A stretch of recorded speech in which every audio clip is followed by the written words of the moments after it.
The Yeah. goal always has to be bigger Yeah. than issues you face today.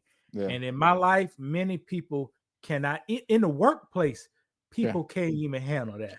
Even with parenting, I had to think about what me and you talked about this morning because my daughter let the dog out. We running late. We forgot her lunchbox.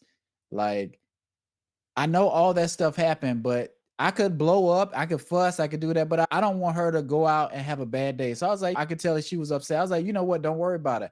I'll bring you lunch today. Let's not trip over the small stuff that happened. Like, you're a kid, you waking up early, you may forget something. It's easy to just to fly off the handle and have that energy, and that's just who you are now. So I'm trying to be mindful of not turning into that person that's always on edge, always fussing, always nitpicking. And yeah, and what did you if you nitpick, what did you win, Brandon? You didn't win nothing. You just fussing and just blowing off steam because you're upset about the outcome that happened.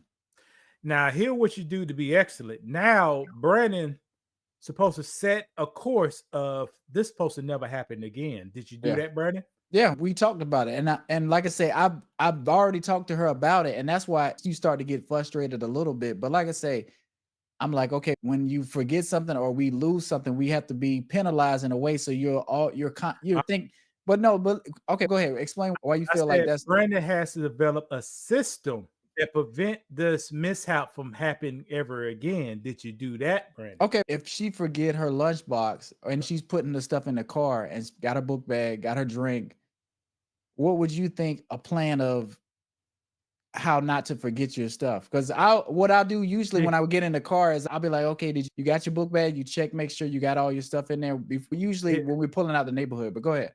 all right, here's the thing. Brandon just said the answer. Yeah, yeah, So yeah. she needs a checklist written. Right Yeah, should yeah. she get to the door? And Book that's bag, what like I check, say, check, and check. and that's usually what happened. But when we were leaving the day, she was coming out and the dog got out the car. I got out the house and we had to get him back in the house before we left. So it threw the morning off, and then I jumped back in the car and we took off. And we was talking about, I was like, we gotta be careful letting him out because it just cost us more time.